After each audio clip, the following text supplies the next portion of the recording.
Welcome to at MADISEL Coach and MADISEL TV's Words Fitly Spoken podcast.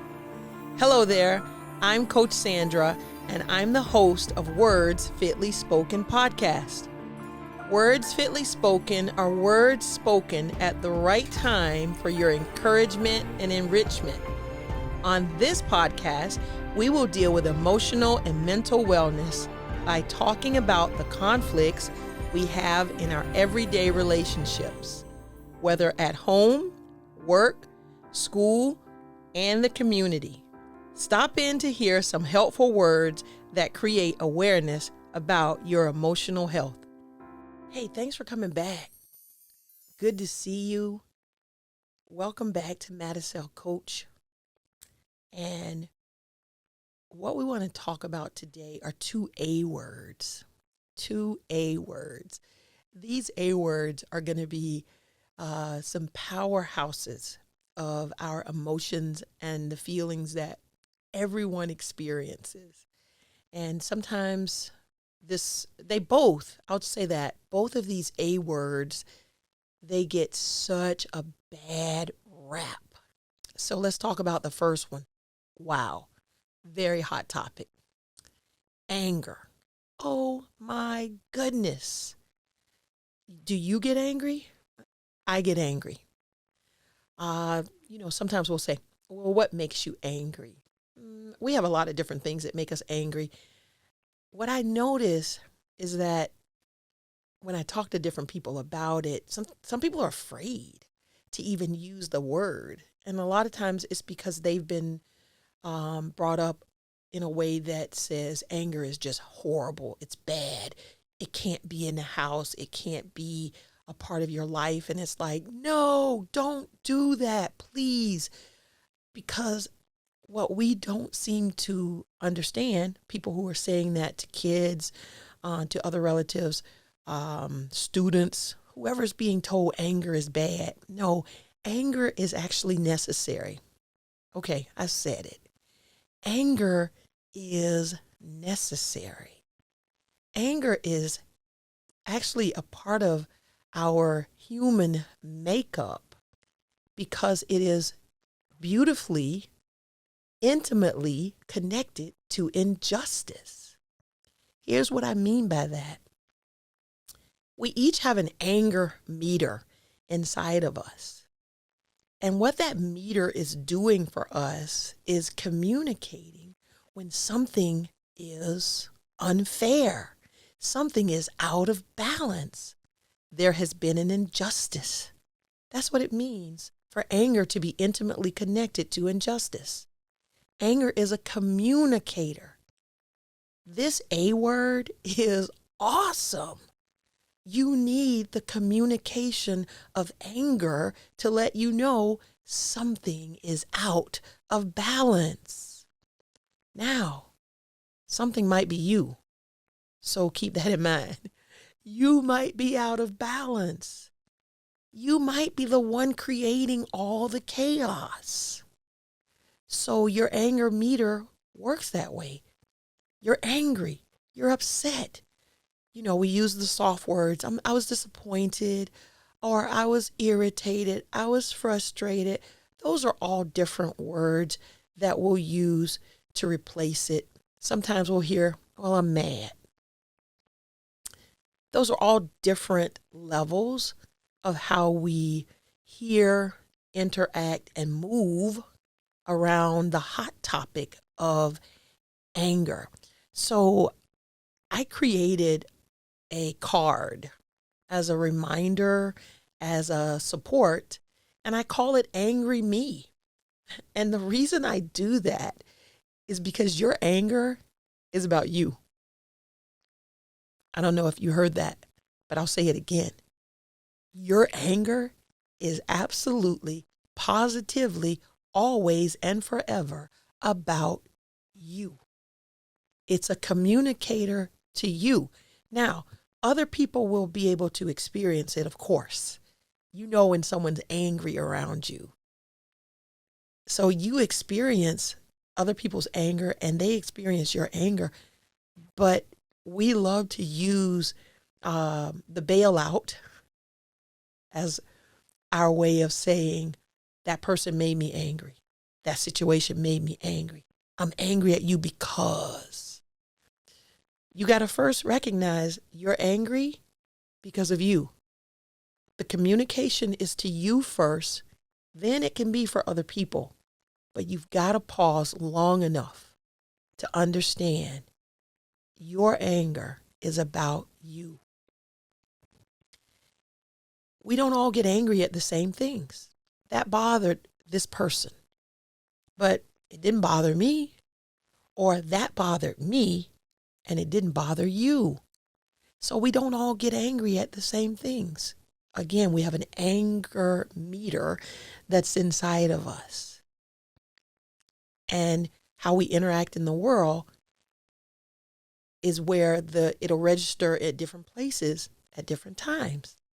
On Tuesday, I was angry about this. On Thursday, that made me upset.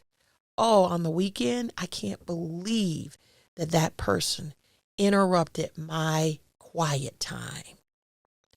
And we get upset about things. All of that stuff is human. So one of the things that multiple things, not one, but many things that we need to understand about anger is that it's normal. It's a natural emotion. I love to say that the root of anger, our anger issues that we say we have, sometimes we'll say we have an anger problem or there's anger issues. It's a perception inside of us that something has been taken. Remember I said the injustice? So you have this perception, something's been taken, you've been wronged. And we don't want to be wronged. We don't want to be wrong either, but we don't want to be wronged, ED. Therefore, you feel that, something's probably owed to you. And you're going to make sure that debt is paid. And anger, the emotion, the heaviness of it, the strength of it, it takes prisoners. Absolutely. Anger will hold you hostage. It will hold you hostage until a debt is paid. That's something, again, we have to learn to take responsibility for. That's why I try to teach it as the anger is my responsibility. I have to take responsibility for my anger. I can't blame it on my society, on different people, on different situations. Things make me upset, sure, but they're my responsibility to identify them and to learn how to work through them. I love to also get people to think about when you are angry, we have to learn to be angry without hurting someone. That includes ourselves. So again, be angry without hurt. Learn to be angry without causing hurt or harm to yourself or to other people. Your anger is more about you than others around you. Acknowledge your anger. It's okay to say, I'm mad about this, or that made me angry, or I'm really angry right now. Okay, you acknowledged it. You may need to take 5, 15, a nap, whatever that can help you work through it. You may need to work out. But what you don't need to do is cause hurt and harm to anyone else because of your anger.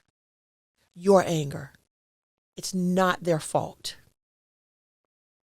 It's your anger. Own it. Be responsible for it. Process through it. Think through it. You may need to pray through it. Another thing that you can do that can help, I love this tool. It's what I call de-escalate. You can de-escalate your anger by reclassifying it. Here's what I mean by that. To reclassify it is sometimes because anger is what I like to call the squeaky wheel. And we know the old statement that says the squeaky wheel gets the oil, right? That item that's crank, crank, crank, crank, crank. It's making all the noise. It might need to be oiled so it can roll smoothly, right? That's the best visual example I can give you on that one. But to reclassify it, sometimes it's not anger that is the main picture in the story. There are other pieces that happen in the conflict, in the incident. But anger, it's bossy. It's going to come to the top. It's going to push its way to the front of the line. But you have to work on understanding that anger is not the first thing that I really feel. What really happened is that I was embarrassed. And I didn't deal with my embarrassment because I was ashamed. So anger just bullied its way to the front of the line. And then I just start saying things, cussing people out, hurting people's feelings, calling people names, pushing, shoving, being a bully because of anger. My anger, not yours, mine, my responsibility. So when you reclassify, you really identify what the main issue is. Like I said, it could have been you may have been discouraged. You may have been embarrassed. We have to remember that anger will demand more attention. You don't have to give it all of the attention. This is your body. This is your mind. These are your emotions. Anger wasn't created in us to control us. But if you let it, it will take you hostage. Keep it in mind. So again, as you learn to regulate and reclassify your emotions, that makes you stronger. That makes you more disciplined. By the way, I believe there's character traits that grows from that. You become more self-controlled. You become more self-disciplined and not just reacting to all of the events around you. You actually begin to process and have consideration, understanding that your anger can create more problems and hurt not just you, but everybody in that situation. Again, don't excuse or blame your hurtful words and your behaviors on your emotions. We do that a lot. Remember, your anger is communicating to you. So unchecked anger is just dangerous. So when you don't check it, it's going to be dangerous for you and it's dangerous for everyone else. Anger does carry an explosive energy, like more than really, I believe, any of our other emotions. Anger carries the most explosive energy. Keep that in mind. Anger is a real emotion that must be noticed and resolved before it takes control of you as a person. And it will ruin everything in its path, like a hurricane, a tornado, a tsunami. It's destructive. Again, I don't think anger is bad. No, I think it's beautiful because we need it. It's necessary. But I also need to know that it carries with it the power to be destructive. So that all the more reason why I have to take responsibility for my anger and not blame it on everybody in the universe because I'm mad or I'm upset. We have to choose not to just call it a problem. And I also believe we have to move away from just anger management because I think it's too big to manage. I think you have to manage your behavior and you don't manage the emotion. I identify the emotion. I'm aware of the emotion of anger, but I don't really need to manage it. I need to manage the behavior that comes because of the beautiful, powerful, explosive emotion known as anger. Okay? So that's the first A word, and that's a big, heavy-duty topic. Thanks again for stopping by. We enjoy having you. We enjoy connecting with you. come back and listen to more episodes. You can follow us on @MADISEL on every platform. Thanks again. We appreciate you.